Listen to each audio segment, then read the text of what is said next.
Hello everybody, my name is Danya Carroll. I work at the People's Farm located on the Bird Apache Indian Reservation, and as part of the this year's virtual Apache Harvest Festival, I will be covering the topic of food sovereignty and public health, especially now as we are in a pandemic. So to begin with some background information on the farm itself. So we are located on the Fort Apache Indian Reservation in northeastern Arizona, and the farm is located around this area. So we have a very diverse landscape, and that is where our farm is located. So to begin, I wanted to introduce this topic, or this public health issue that impacts many tribal communities across, I think, North America and even indigenous populations throughout the world. This issue of food deserts. So food deserts are pretty much places or locations where a community does not have adequate access to fresh, healthy foods such as fruits and vegetables. And it's usually an area where there is only maybe one grocery store available to cover a large population, and there are very few options for healthy local foods in that area. So instead, there's usually a more of an abundance of processed foods, such as your fast food, your fried foods. And so that is a major public health issue that we see locally, and I think throughout Indian country. And that is one of the main issues that the farm is working to address, is to increase the access to healthy foods. So as we are all aware, 2020 has been quite the year. We are in the midst of this coronavirus pandemic, and this pandemic has really had an impact on our everyday lives, and including our food. So there's been a lot of public health messaging out there, tribes promoting, to protect yourselves, your family, and your communities, and how that is our responsibility to do that. And so these are just examples from different tribes, including ours, on that type of messaging of, wearing your mask, avoiding large gatherings, and washing your hands. And we have been greatly impacted by this pandemic here, and it has had a huge impact on our communities, and including the farm. We have seen impacts here with the farm itself. So for those not as aware or familiar with the term food sovereignty, so food sovereignty is the right of peoples to healthy and culturally appropriate food produced through economically sound and sustainable methods, and their rights to define their own food and agriculture systems. So this definition came out of the first Global Forum on Food Sovereignty many years ago, and this is one of the main missions of the farm. I think our overall mission is to promote personal and cultural health of the White Mountain Apache people through agriculture, and food sovereignty is a major cornerstone of our mission here. We do want to promote healthy food systems, local food systems, in those many different areas. So these are the 6 pillars of food sovereignty, also from that forum many years ago. So the first one is food must be appropriate for the population and not simply a commodity. So on the local level, we know that many of our traditional cultural foods, they're very important to our people, our identity as Apache people, and our history. It's a big part of our history. And the second component is that food providers deserve to be valued, sustained, and treated with dignity. So that really that talks about the many people in the food system, from your farmers to your hunters to your gatherers, everybody that pretty much brings their food from the farm to the table. And that is a major value here at the farm. We really do value farmers. We value local farmers, because a lot of these people are usually our elders. You know, those are the people that have that knowledge, and we really do value those people. And the next point is that food systems should be localized and bring consumers and producers together. I think this is a big part of the farm. We do understand the value of local food and keeping our food dollars here within our own land. And we know that a lot of money and income, most of it leaves on food itself. Because when people go off reservation or to other local border towns, we know that a lot of money is spent on food. So we are working to address this. We want that economy to be to stay local. We want local people to be supported through food, and we want people to shop local. So that's a major mission of the farm. The next point is that local control and cooperation over land and water resources are imperative. So we know that our land and water are very important. We know that we cannot combat and address the many public health disparities and health issues that we are working to address without land and water. One time I really heard this powerful quote that was made. It always stuck with me, is that you cannot fight diabetes without water, which is very true, because those very nutrient-rich foods they need water, and that's one of the major tools and resources that we use at the farm to promote healthy foods and overall good health. And the next one is generational knowledge and skills are the core of strengthening food sovereignty. And again, this places a lot of emphasis on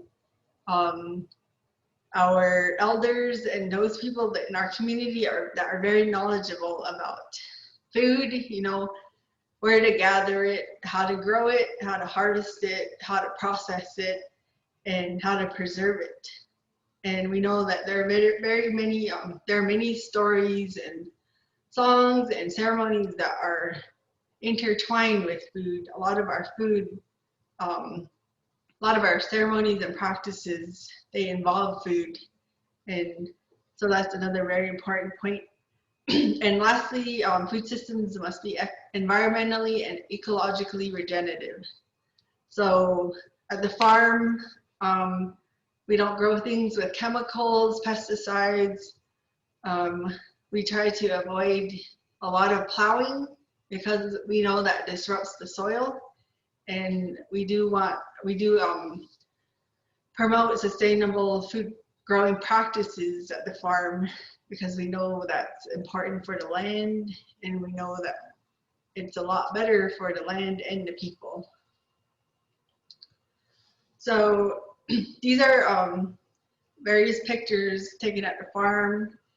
The first picture is some of our farm technicians. They're tilling a new row. They're breaking in ground for, I believe it is garlic. So this is a couple of months ago in the spring when they planted garlic. And The second image, this is the corn here, corn at Bikiyaa. So this is it when it's growing, its early stages. And then the last image is the wild tea. I mean, this tea is used by many tribes, I think, throughout the region.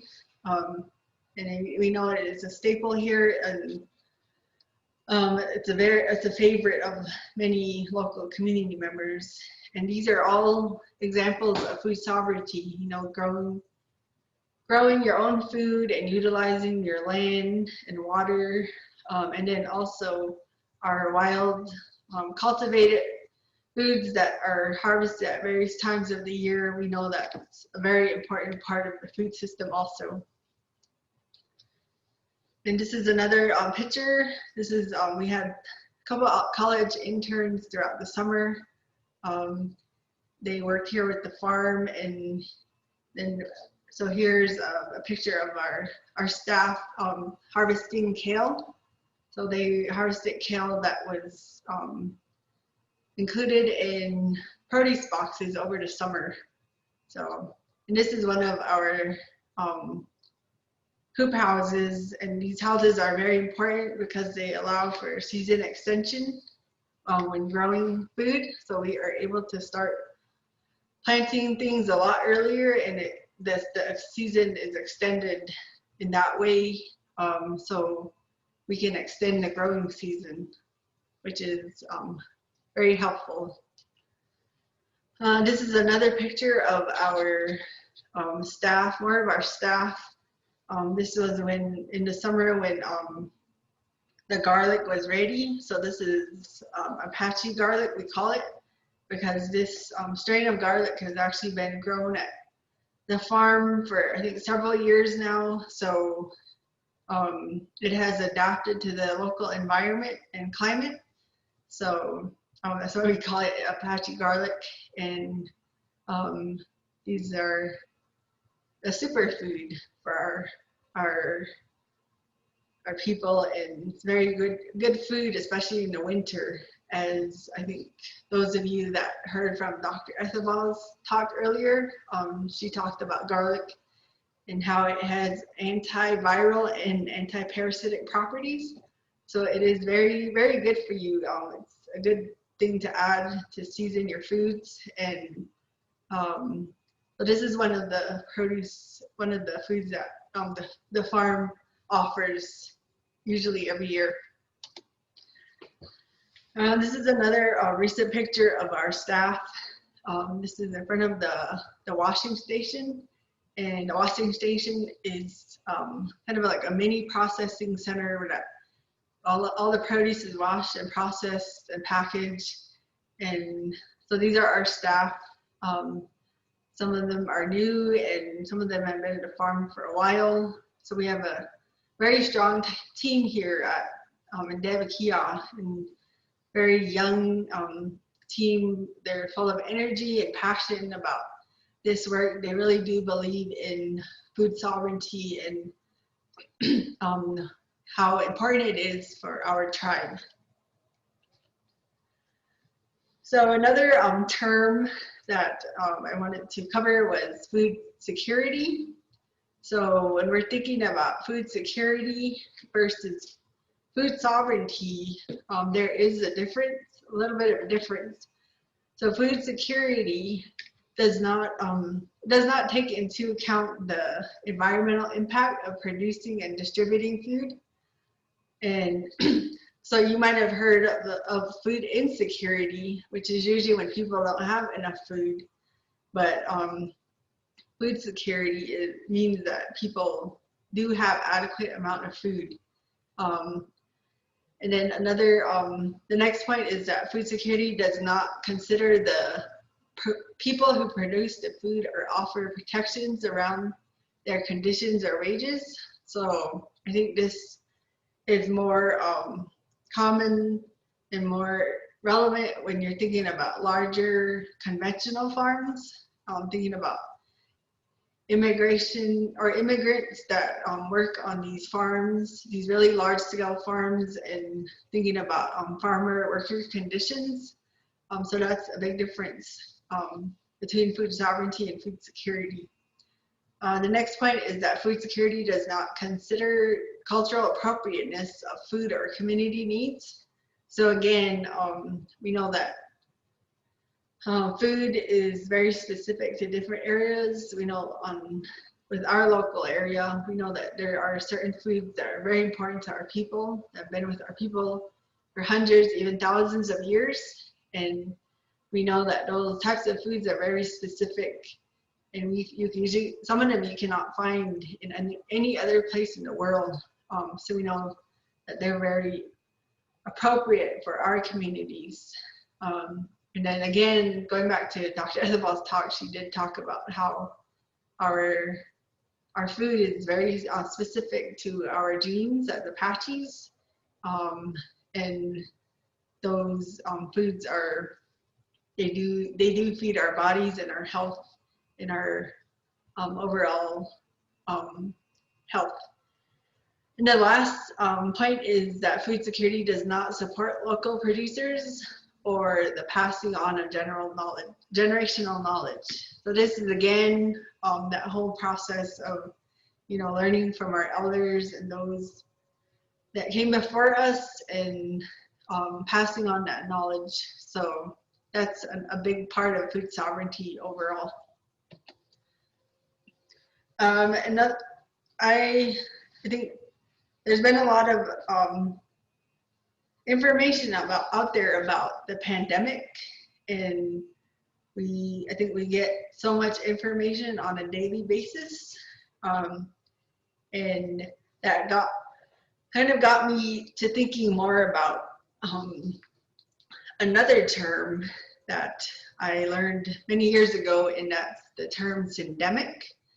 So syndemic refers to the interaction of multiple epidemics that ultimately exacerbate the disease burden in certain populations and increase health vulnerability.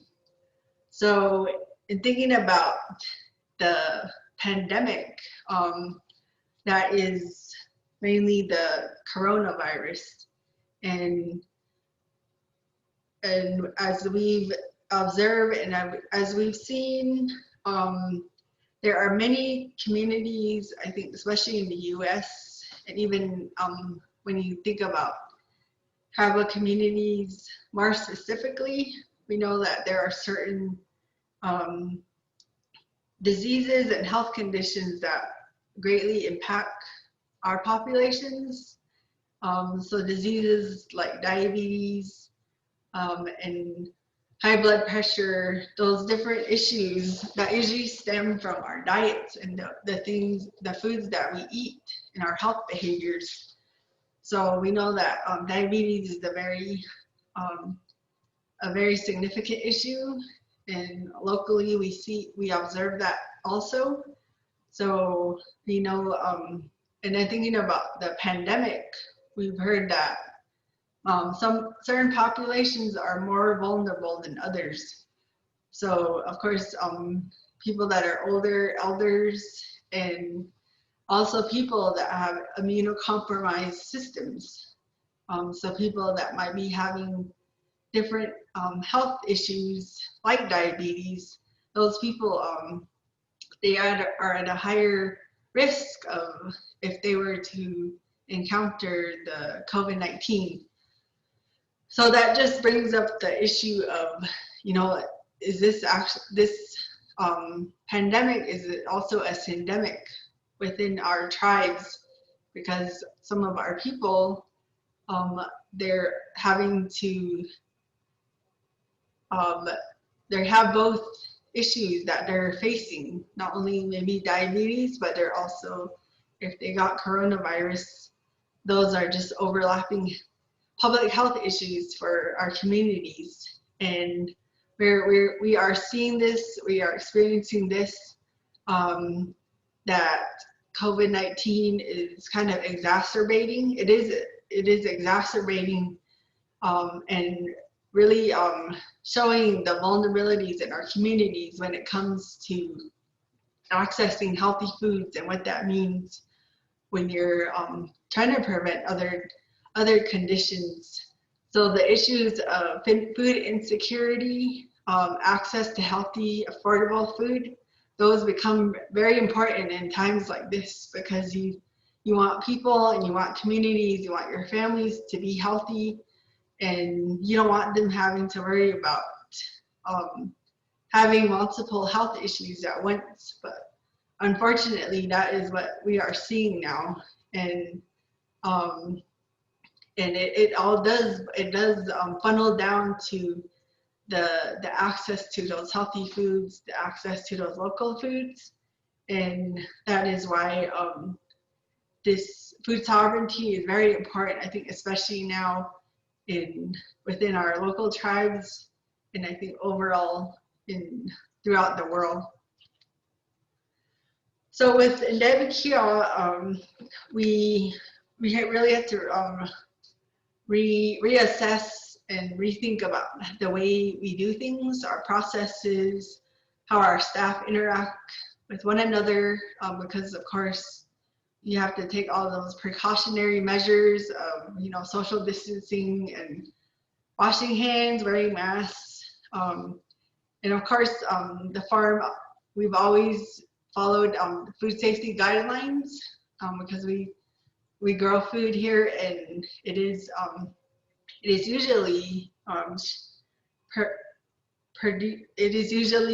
shared with various organizations. So we have a lot of different customers, from local schools to local Head Starts and other departments that usually buy the food from the farm, and we're really grateful for their support. But when this pandemic started in the spring, we did see that, I mean, all the schools closed and a lot of workplaces closed. People started working from home. So that demand for this fresh produce, it went down, and we had to kind of rethink about where are we going to source this food, because we want to get it out to the community still, especially now we know that people, they need that healthy fresh food for our immune systems. And so that's when the opportunity of working with two organizations, we're very thankful that we encountered these different organizations. So they are the Indigenous Lifeways, which is based out of New Mexico, and then also Community Organized Relief Effort, also known as CORE. So CORE is like a nationwide relief organization that is working pretty much all over the country, and they are also honing their efforts in with different tribes. So we see they're providing assistance with testing, really increasing testing efforts with the White Mountain Apache tribe and also the Navajo Nation. So those are the more local efforts that they have been doing. So when people get tested, they usually provide them with like a hygiene kit and then also a food box. So the opportunity came up for us, for the farm, to provide produce for those food boxes. And those food boxes went to, usually they would go to people that got tested, and also families in quarantine. So families that might be out in more remote areas or different places where the access to healthy fresh foods isn't as available. So we are very grateful for this opportunity that we got to work with CORE and Indigenous Lifeways. So these pictures, this picture shows some of the produce that was packaged and picked up by CORE. And then on the right hand side, you see our staff. They are cleaning and processing the produce to be picked up for those food boxes. So these efforts, this continued throughout the summer, and as you can see, we provided various types of produce. And on the left side, you see our Apache garlic. It also says garlic, the secret weapon for social distance.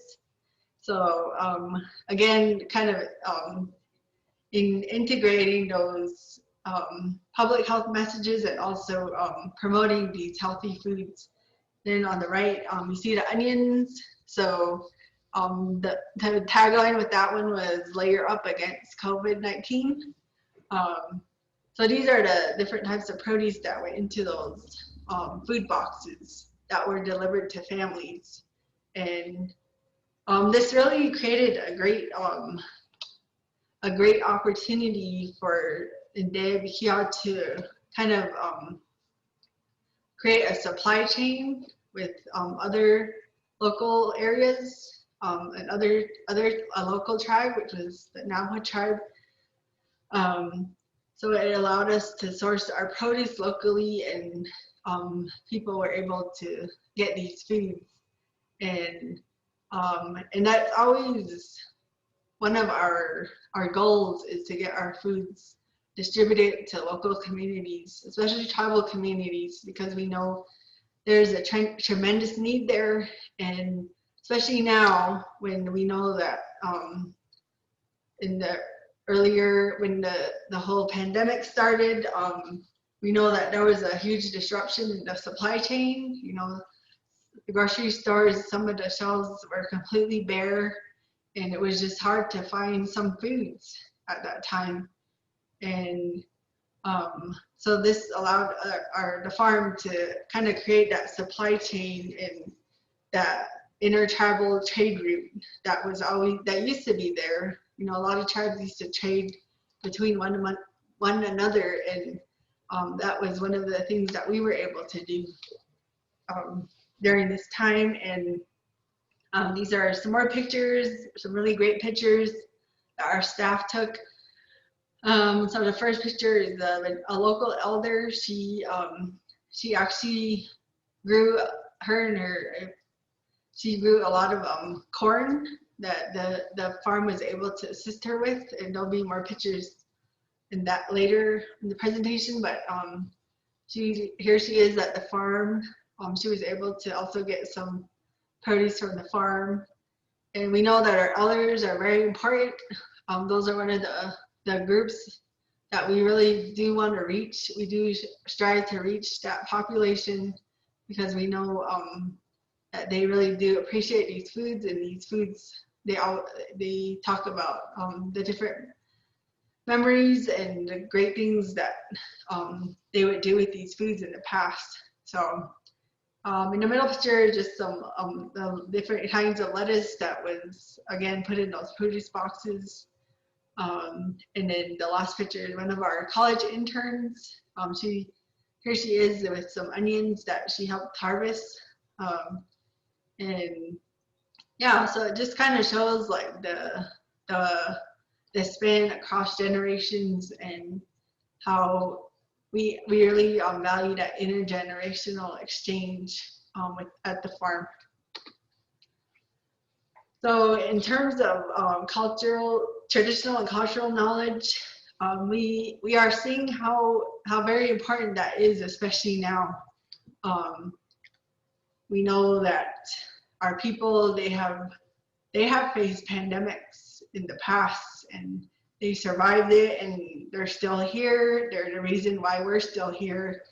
And a lot of that has to do with that traditional and cultural knowledge that sustained them, that provided a foundation for them to kind of keep them going and keep them going strong. And so this is a picture of some of our staff with this elder couple.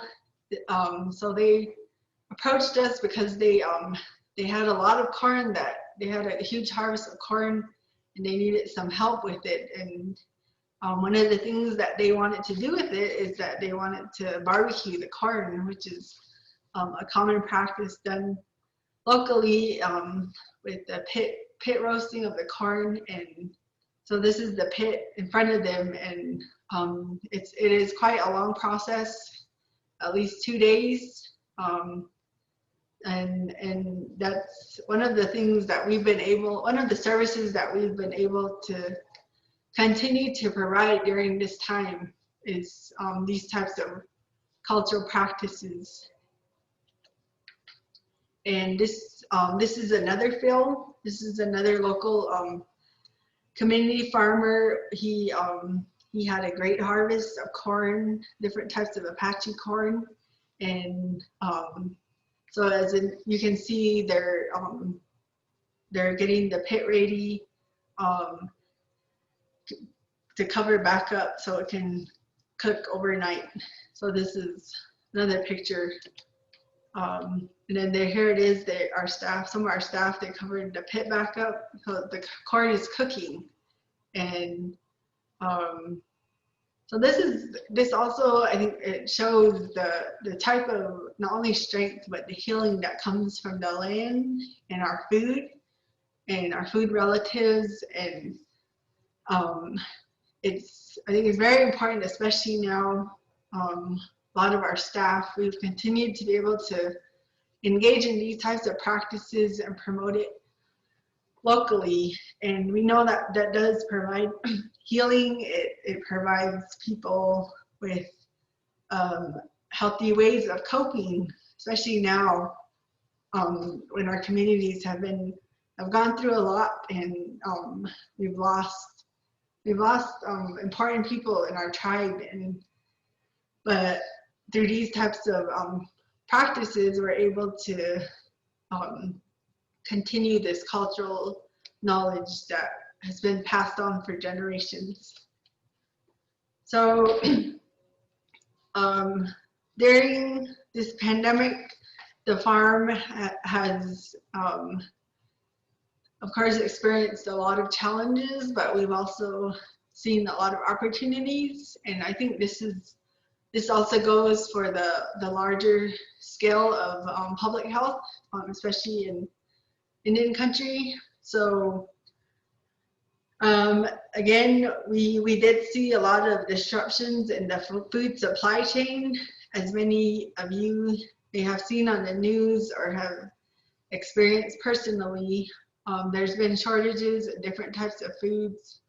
Like meat packing plants were greatly impacted by the virus. A lot of their workers could not come to work, and so that really had an impact on the meat distribution throughout the country. And of course, many restaurants were shut down, and that greatly impacted them and their businesses, small business owners, and also grocery stores. We know that there was a disruption with grocery stores in that supply chain. And then also schools. Schools, they serve meals every day, and they also are big customers of farmers. All these places are places that usually farmers supply their foods and produce, but when these places shut down, that did place a tremendous burden on farmers, and they did have to waste some of their crops, which was very unfortunate and very impactful again.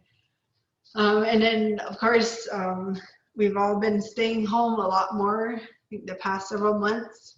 And of course, with staying at home, I think it can also provide opportunities, I think, for having more healthy behaviors, because it allowed more families to be home together, and maybe more families were cooking together. So those family home cooked meals came back for, I think, more so than we've seen. So that, of course, we know that's very good with cooking at home and cooking with fresh foods. It does mean that overall it's healthier for you and your family. And then I think more locally, I think in the spring is when everything started with the pandemic. So that's when we saw the opportunity to put out this 100 garden challenge from the farm. So that was really to encourage families and different people to start their own resilience gardens. And we know that provides many different benefits, not only on your mental health, but also that provides food for your family. That food is a lot better other foods that you might get in a grocery store, if and then it cuts down on how far your food travels, because if it's just in your backyard, that food is a lot healthier. And again, and then it's the fruit of your labor. You worked hard to grow it, and it instills a sense of pride. So that's one of the another initiative that the farm put out this year.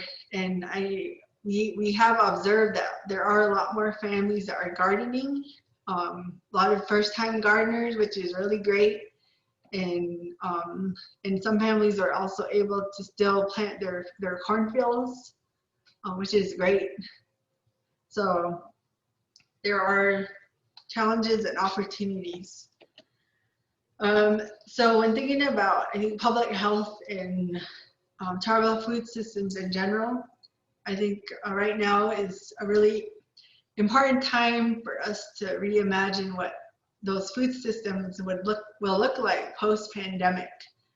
I think right now everything has been kind of thrown upside down, but I think that also provides an opportunity to rethink our food systems. Think about, you know, what has been normal and what can be the new normal. So this comes with rethinking supply chains. You know, again, how can we make those supply chains support healthy and diverse diets? Again, like we were able to provide food to another tribe and of course locally, and how can we get more of those supply chains embedded in our food systems, where we're actually cutting down on how far our food travels, and supporting more local foods, more local food people, such as your local farmers, your gardeners, your hunters, your gatherers, and even your ranchers, because we know that ranching is another big area, and local beef is very, it's a lot better than getting beef from 1,000 miles away. And the next point is to build strong connections between environment and food policy.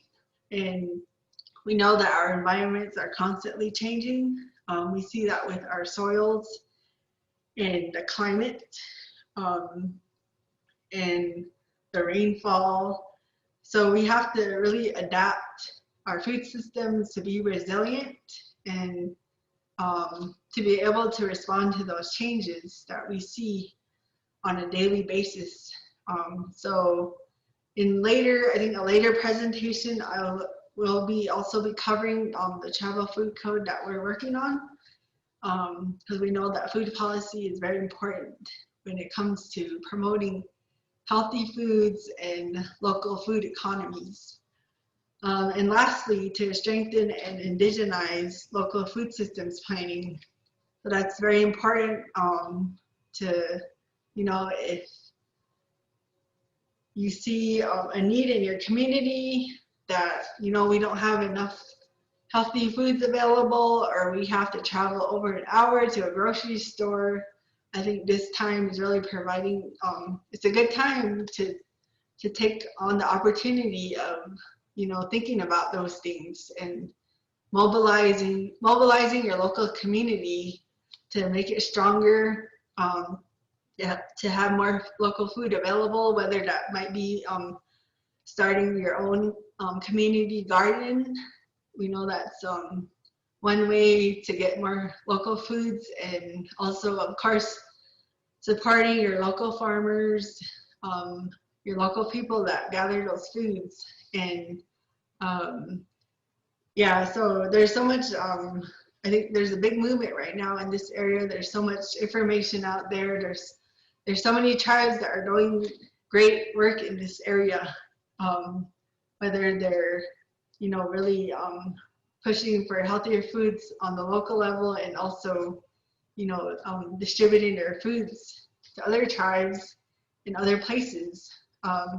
So these are just kind of some different points to think about And we know that food systems won't change overnight, but what we do today will have an impact on tomorrow. It will have an impact on future generations and what we leave for future generations in terms of our foods.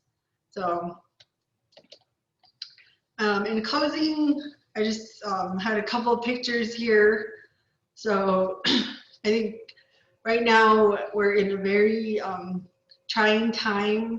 It's been filled with many challenges and hardships for people, I think, in different ways, and we're just having to cope in different ways because this is all new to us. And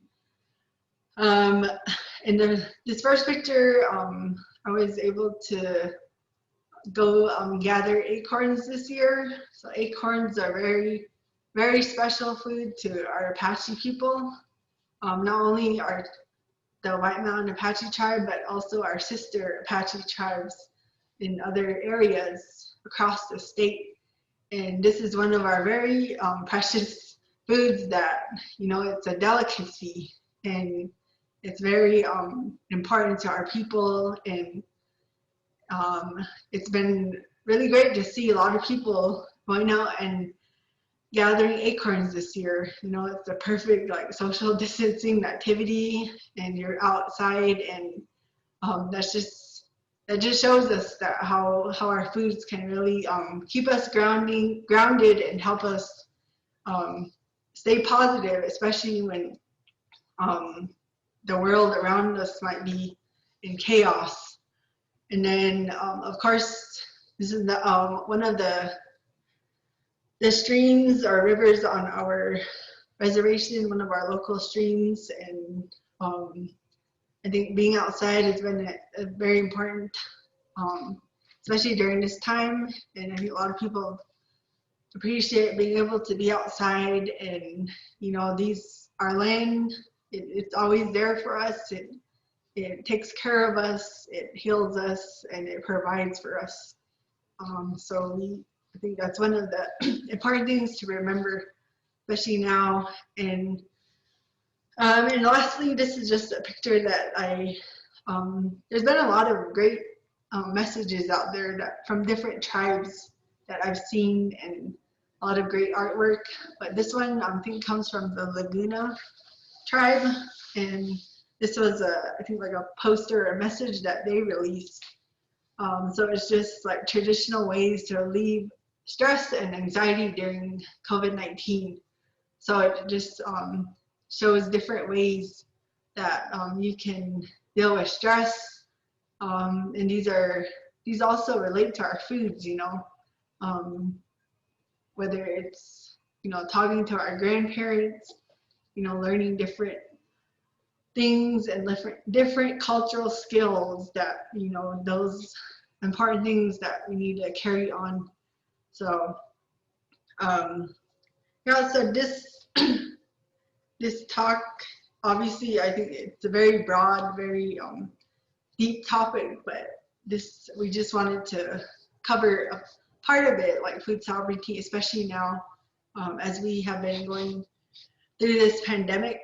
And we just wanted to show our efforts and kind of raise more awareness on the importance of food sovereignty, especially now. And I think for more information, you can always contact the farm on this topic if you have questions or anything. So thank you, and I hope you have a great day and stay safe.